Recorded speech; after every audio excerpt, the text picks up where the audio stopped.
معزز ناظرین، آپ دیکھ رہے ہیں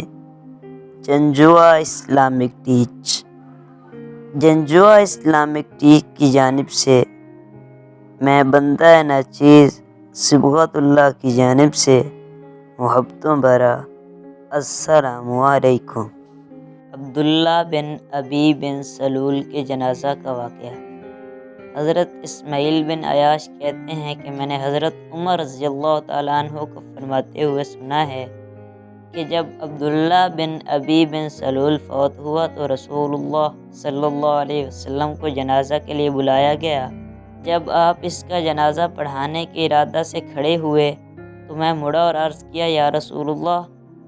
آپ اللہ تعالیٰ کے دشمن ابن ابی بن سلول کا جنازہ پڑھائیں گے جو فلاں دن میں فلاں فلاں بات کہنے والا تھا، اور میں اس کی کارگزاری شمار کرنے لگا، اور رسول اللہ صلی اللہ علیہ وسلم مسکرا رہے تھے، حتیٰ کہ میں نے بہت زیادہ اصرار کیا تو آپ نے فرمایا، اے عمر، مجھ سے ہٹ جاؤ، مجھے اختیار دیا گیا ہے، لہذا میں نے اس کا جنازہ پڑھنے کو اختیار کر لیا ہے۔ ان کے بارے میں کہا گیا ہے، خواہ تم ان کے لیے بخشش مانگو یا نہ مانگو، اگر مجھے معلوم ہو کہ میرے 70 سے زیادہ دفعہ ان کی بخشش کی دعا سے انہیں بخش دیا جائے گا تو میں 70 سے زیادہ دفعہ بھی ان کے لیے استغفار کرتا۔ پھر آپ صلی اللہ علیہ وسلم نے اس کا جنازہ پڑھا اور اس کے ساتھ گئے، حتیٰ کہ اس کی تدفین سے فراغت تک اس کی قبر پر تشریف فرما رہے۔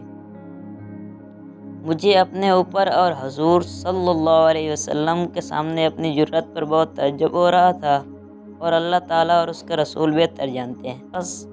اللہ تعالیٰ کی قسم کہ تھوڑی سی دیر گزری تھی کہ یہ دو آیتیں نازل ہوئیں، اور ان میں کوئی مر جائے تو اس کے جنازہ پر کبھی نماز نہ پڑھیں اور نہ دفن کے لیے اس کی قبر پر کھڑے ہوں، کیونکہ انہوں نے اللہ اور اس کے رسول کے ساتھ کفر کیا ہے اور وہ حالت کفر ہی میں مرے ہیں۔ پھر حضور اکرم صلی اللہ علیہ وسلم نے کسی منافق کا جنازہ نہیں پڑھا، حتیٰ کہ اللہ تعالیٰ نے آپ کو اپنے پاس بلا لیا۔ حضرت شیخ رحمۃ اللہ علیہ فرماتے ہیں،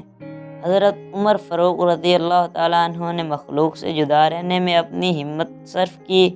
تو اللہ تعالیٰ نے اس کے حق کے ساتھ واقف ہونے کی وحی نازل فرمائی۔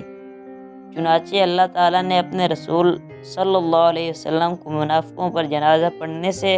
اور جن سے فدیہ لیا انہیں چھوڑنے سے اپنے قدیم علم اور ان پر اپنی قدرت کے سبب منع فرمایا، اور جو لوگ مخلوق سے جدائی اور وصول اللہ کی مستی میں ہوتے ہیں، ان کا طریقہ یہی ہے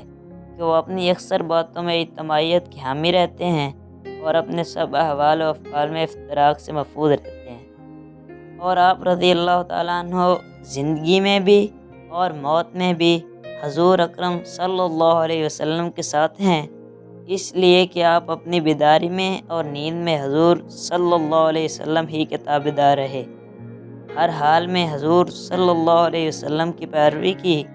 تمام افعال میں تابعداری کی،